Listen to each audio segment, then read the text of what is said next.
we're sending them a lot of different things that we're not needing because we're obviously in need of a lot also. And we're also helping them monetarily. We are helping Italy a lot. We're working very closely with Italy, and we're working closely with Spain too, which is really hit hard. And we're working with everybody. I spoke with Angela Merkel the other day. Germany's hit hard. Their mortality rate is different, I think, because they do more testing. But their mortality rate is much different. Italy's mortality rate is very high. So is Spain. But we're working very closely with them. Yes, we had a big meeting on it last night. Admiral Giro, would you please come up and just talk a little bit about the tremendous success that's been made on testing from where we started? Thank you. Thank you, Mr. President. So as of close of business yesterday, we have been able to perform in the United States over 894,000 tests, so highly significantly increased every single day. Those tests are performed at a number of places, in hospitals, in your neighborhood, in the public health laboratories, the state public health laboratories and in our territories, as well as the large reference laboratories that are members of the American Clinical Laboratory Association. They have done over 650,000 tests, including over 840,000 just yesterday. I met with all their CEOs yesterday. They're fully committed to increasing testing to meet the requests and the demands of the President by Dr. Steve Hahn and the FDA. This is a point-of-care test, meaning that from the time to swab to the time you get a positive result, 5 minutes like the President said, and at most 15 minutes for a negative result. So just think of it as a 15-minute test. This is not an esoteric test. There are 18,000 of these little toaster-sized machines all over the country in doctors' offices and hospitals right now, and Abbott will be providing 50,000 or more tests per day starting on April 2nd, with the first shipments out already. This complements other point-of-care testing like the Cepheid test that we announced about a week ago. We also have moderate platforms, so it's not just about the number, it's the type. We have point-of-care. We have moderate platforms that are in hospitals and in larger clinics and academic medical centers. And then we have the very large tests. You've heard Ambassador Birx talk about the Roche tests and the Roche platforms that are in some of these big reference laboratories. So it's not just about the number, but it's about painting this very complex ecosystem so that everybody who needs a test can get a test. On priorities, remember, we are still prioritizing those in most need, those who are in hospitals or in ICUs, because that test makes a difference to how they're being treated. Symptomatic first responders, healthcare workers, and as Administrator Verma will always say, those in long-term care facilities who are at high risk. One last point. I've learned more about nasal swabs than I ever thought I would want to learn in my entire life. But it was a very big thing that the FDA approved last week, and it will now be implemented this week.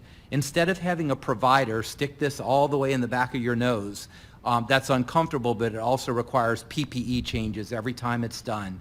The FDA approved, with lots of data supporting it, self-swab of your nose. So literally put a swab, certain kind of swab, foam swab in your nose, put it in a plastic bag, give it in and drop it.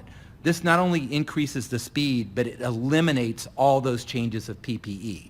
So we will be implementing that this week, which will increase speed, but also save our precious resources as we build them up in the stockpile and out to hospitals. Thank you, sir. Thank you, Admiral, very much. Yeah, please, go ahead. Mr. President, you mentioned that the peak could come in 2 weeks. Can you ensure that everyone that needs a ventilator, every single patient that needs one will get one? Will it get there in time? And my second question is, after invoking the Defense Production Act yesterday with GM, you said that there were a couple of problem children that may require using your authority again. What are those companies and what aren't they meeting? Well, I don't have to tell you because those companies have come into line. They're doing a great job. They're working very hard, 24 hours round the clock. So I don't want to give their names now because they've been great. They've come into line. And by the way, General Motors is doing a fantastic job. I don't think we have to worry about General Motors now. They've really done a job. And what the Admiral said also, I think we can add this, Admiral, the reason we show more cases than anybody else in the world is we're doing more testing than anybody else in the world. So we have more cases because we're doing far more testing than anybody in the world. And remember, we started with a system that was broken. For many years it was broken. And I'm not blaming the last administration. I'm saying other administrations.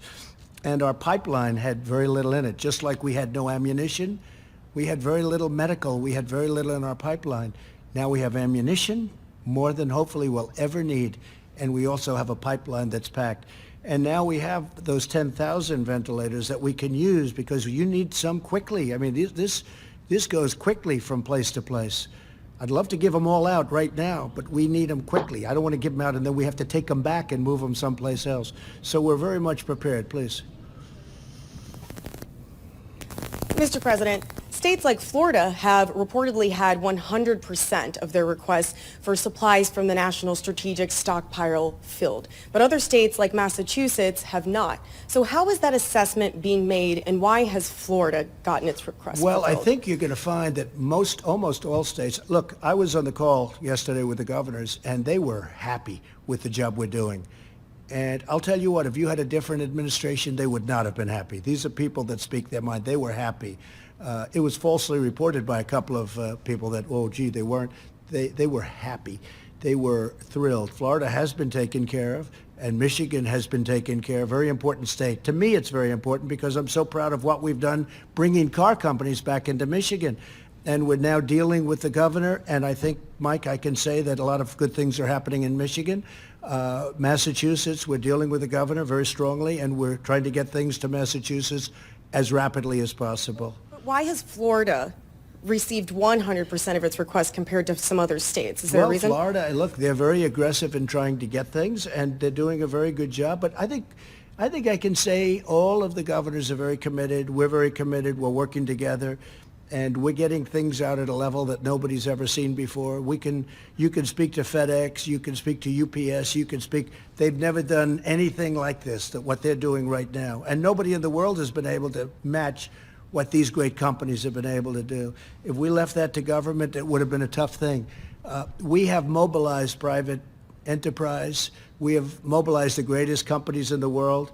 And what's happening is incredible. And that includes Abbott, where Abbott comes out and all of a sudden, out of nowhere, comes up with this incredible test that simplifies everything and makes it so easy. So I think you're going to find most states are very happy. I'm dealing with the governor of Louisiana, John Bel Edwards. He's a Democrat, if that's what you're getting at. But I'm dealing with him very successfully. I think he's very happy. I think he's actually amazed at what he's been able to get. In fact, we were even forward thinking. I suggested we send additional ventilators and other things. We're building a hospital in Louisiana, very importantly. We're building hospitals in New Jersey. Governor Murphy of New Jersey is a terrific guy, and frankly, he wants, he's got a pretty hot spot right there, right next to New York. And we're doing hospitals, we're doing ventilators, we're getting a lot to Governor Murphy. That's New Jersey. May I ask? Last night I spoke to the governor of Connecticut. We had a great talk with him. We are really doing a job. Look, Gavin Newsom, the governor of California, he's been terrific. We sent him a boat way ahead of schedule, the ship way ahead of schedule, hospital ship, the Mercy, with 1,000 beds, operating rooms, and it's been in L.A. for 3 days already. So I think they're really happy. And when you think about it, in New York, we built 2,900 hospital rooms, beds. Nobody's ever seen it before. The governor's never seen anything like that before. This was done by federal government, not by state government. This was done by the federal government. They're opening it tomorrow. I wanted to be there so badly, but Secret Service and all of the people involved won't let me. They won't let me. I would love to be there, but they won't let me for obvious reasons. But I would have loved to have been at the opening tomorrow of the hospital in New York, Javits Center. But we're very proud of the job we've done. We've mobilized and getting better and better every day. And the task force headed by your vice president, the job they've done, and they don't even sleep. Okay, any other questions? Sir, may I just follow up on your letter to the governors that you sent, since we were on the topic of governors? You sent a letter to governors at the end of the week saying that you guys are going to be developing criteria to be able to classify counties based on whether they were hotspots or whatnot. And I wanted to know if you have enough tests currently to be able to accurately rank those counties. Yeah, we're ranking counties and we're ranking states. and a lot of people put out false information because they don't know what they're talking about. And we took over a dead, barren system. We took over a system that was obsolete. It was good for a tiny little sample of people. And even that didn't work, because when CDC first looked at their test, the biggest problem they had is the test didn't work. That wasn't from us. That's been there a long time. Now we have the best tests in the world, and nobody has. Now they're all calling, can we get the quick test? We call it the quick test, where, by the way, probably more accurate, and it takes a few minutes. I mean, it's pretty amazing what we've done. No, we're getting along great with the governors. Yeah, go ahead, please. Mr. President, sir. No, go ahead, please. Okay. Thank you so much, Mr. President. I wanted to ask you more specifically about the strategy that you plan to unveil on Tuesday. What factors are you taking into consideration? What can the American people expect? And is it possible that these April 30th guidelines could be extended? Well, we hope not, but we think it's going to, we have aspirational thoughts. We would have loved to have been a little bit sooner, but we have to do it right. We could have done it. We could have done it on Easter, but there was a good chance that if it's coming down or if it's still going up, maybe it's going to be coming down by then, but we just felt it was too soon. We can't take a chance. Again, because of what we've done and because of the fact that we've stopped the flow from China so early, because the question is from a lot of my friends, why don't we just wing it? Why didn't we just wing it? And I kept asking, and we did models now. Finally, we got these models in. And you hear about the 2.2 million people would have died. I don't mean we would have had 2.2 million cases. These are 2.2 million people would have died. 2.2 million people.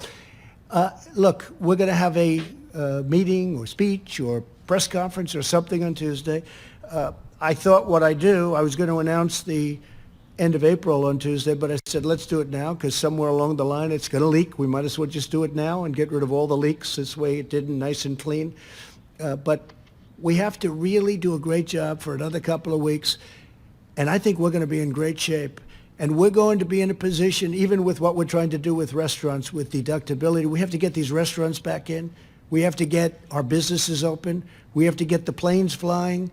We have to get everything going. We have to get even the cruise ships. I mean, we have to get those cruise ships moving along. We had the greatest economy in the history of the world 3 weeks ago. And now we've said, please don't work anymore. We're actually paying people not to work. Nobody's ever heard that. That's not for us. People want to work. But at the same time, and I'm so glad that Dr. Fauci and Dr. Birx gave us a number. And the number on the outside, and maybe it's not even on the outside, we don't know, is 2.2 million people would have died if we didn't do what we're doing. And now we're looking at numbers that are going to be much, much, much lower than that. And it makes everything we're doing feel much better to me. Please, go ahead. Thank you, sir. I do have a question for you, but I'd like to let my colleague Gimish finish her second question, if that's all right. Go ahead. Thanks, Jeremy. I was going to call on you next. You know that. Thank you, Mr. President. You've also said that at one point that you thought more people might die from the economic tragedies and the economic problems in America due to the coronavirus outbreak. What health officials are telling you that? And Dr. Fauci, could you speak to that, the idea that there might be mental health and suicide related to this? Would that outpace at some point the virus's impact on this society? Well, Thank I could you. ask Dr. Fauci to come up, but it's common sense. You're going to have massive depression, meaning mental depression. You're going to have depression in the economy also, but you're going to have mental depression for people. You're going to have large numbers of suicides. Take a look at what happens in a really horrible recession or worse. So you're going to have tremendous suicides, but you know what you're going to have more than anything else? Drug addiction. You will see drugs being used like nobody's ever used them before, and people are going to be dying all over the place from drug addiction, because you would have people that had a wonderful job at a restaurant or even owned a restaurant. I spoke to great people today that have done a great job, and one day they're at the top of their business. They're celebrity chefs. They've got the most successful restaurants, and in one day they have nothing. They've gotten wiped out one day from our enemy, this invisible, horrible scourge. So when you ask me that, it's so easy to figure that. I mean, massive drug use, massive depression, mental depression, massive numbers of suicide. Anxiety causes disease, they say. A lot of people, you're going to have tremendous. And hopefully we're not going to have that, because hopefully by what we're doing, we get the best of both worlds. We don't have 2.2 million deaths. We have a number that's much less, much, much less. And at the same time, we get our country running again. Please. Thank you. Thank you, Mr. President. You were next. He was very nice in doing it, though, nevertheless. Go ahead. Thank you, Which sir. is unusual for CNN. Two quick questions. First of all, during this 30-day additional period, do you anticipate at all relaxing those restrictions by region during these additional 30 days? I don't think or so. No? It's a great question, actually. I don't think so. And I asked that the same. I said, how about Nebraska? How about Idaho? How about Iowa? And you know what? Those people are so great, the whole Midwest. I don't think they want to be in that position, actually. And probably, I was given a pretty strong look by these two people. They said, we don't like that idea. So, we're relying on them. They're the best in their profession, and they didn't like the idea. And secondly, sir, I want to ask you about And some we could do it, but I don't think it would be good. Thank you, sir. I'd also like to ask you about some comments you made on Friday. You were talking about governors of different states, and you said, I want them to be appreciative. You also said, if they don't treat you right, But I didn't say don't that. call. I didn't These are say direct that. No, it's such quotes, sir. Excuse me. Ready? Take a look at what I said. I want them to be appreciative of me, okay? And then you cut it off because it's fake news. You and CNN. of your administration, Listen, absolutely. Please, let me just finish. You just said it again, and the answer's a lie. That I could your read you statement your is a full lie. comments, let, sir, let me if just that say, would look, be easier. your statement and your response and your answer is a lie, because here's the story. You ready? I said, I want you to be appreciative of me, and then you go on, and then I go on, and you cut it off. But it says You said, because I when want you're them not, to be appreciative. I don't want them to say things that aren't true. I want them to be appreciative. We've done a great job. And I'm not talking about me. I'm talking about Mike Pence, the task force. I'm talking about Thank FEMA, you. the Army Corps of Engineers. Thank you. But then you went on to say, if they don't treat you right, I don't call. He's a different type of person, I don't you call. said, referring to No, the I vice don't president. call. No, I don't call the governor of Washington Why in this now. time of- But Mike Pence calls, and the head of FEMA calls. I don't stop them. Did I ever ask you to do anything negative, Mike, to Washington, the state of Washington? Michigan, I love that state. That's one of my favorite places in the whole world, Michigan. And I'm so proud of what's happened with the auto industry. It's coming back to Michigan. No, I don't have to call, because I'm probably better off not, because he's a failed presidential candidate. He's a nasty person. I don't like the governor of Washington. So you know who calls? I get Mike Pence to call. I get the head of FEMA to call. I get the admiral to call. But what you didn't say, see, you started it off, and you talked about, I have to be appreciated. But then, when you read the rest, it said, because if you don't appreciate, you're not respecting these incredible people, the two admirals, you're not appreciating FEMA and the Army Corps of Engineers, who built 2,900 beds in 3.5 days, and you're not appreciating all of the work that's been done, and you're not appreciating these incredible people from private enterprise that are delivering things in numbers that nobody's ever seen. See, and that's why people aren't watching CNN very much anymore. That's why they don't like it. That's why your ratings are no good. Because you, even after knowing the truth for days now, you bring up the old lie. Read the rest of your question, the rest of your statement, you didn't put in. You have to put that in. And it said in there, FEMA, and it said in there, Army Corps of Engineers, because when they disrespect me, they're disrespecting our government. And you know what? I don't mind if I'm disrespected, but they can't disrespect the Army Corps of Engineers and FEMA. Okay. Why is a lack of appreciation? Please, go ahead. I want them to appreciate the incredible job we're doing. We are doing a job the likes of which has never been done before. And there are a couple of people that know that. But for political reasons, let's say they're Democrats. They don't want to give this administration credit, and that's okay. But I don't have to deal with them. But our vice president does deal with them. Please, go ahead. Thank you, Mr. But that's President. why CNN is not trusted anymore. They are not trusted. They are fake news. Remember that. Go ahead. Yes, you are. Go ahead. Thank you, Mr. President. I wanted to ask you about the extension of the CDC guidelines you've announced Yeah. today through the end of next month. And of course, you know that there have been shelter-in-place orders that have been imposed by governors and mayors all throughout the country.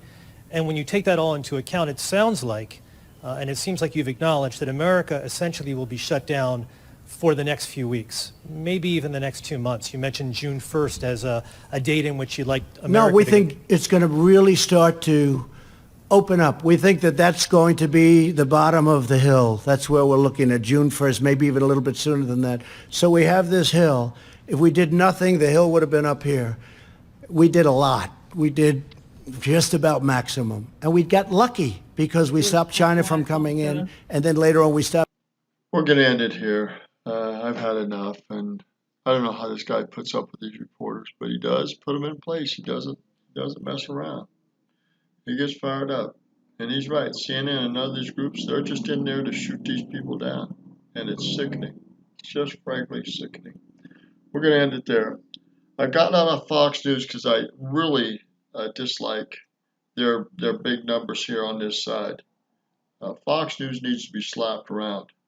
They're trying to take advantage of this situation in a kind of terrible way. Breitbart does a better job. And we're at Breitbart News here. So I'm going to cut the first part of that off. Fox News, we're going to end this here. Have a great day. Be positive, and remember, there's so much more going on. It's great to see a positive president and not put up with this crap, and to see other corporation leaders come and support him, and they are doing a great job. Be thankful for him.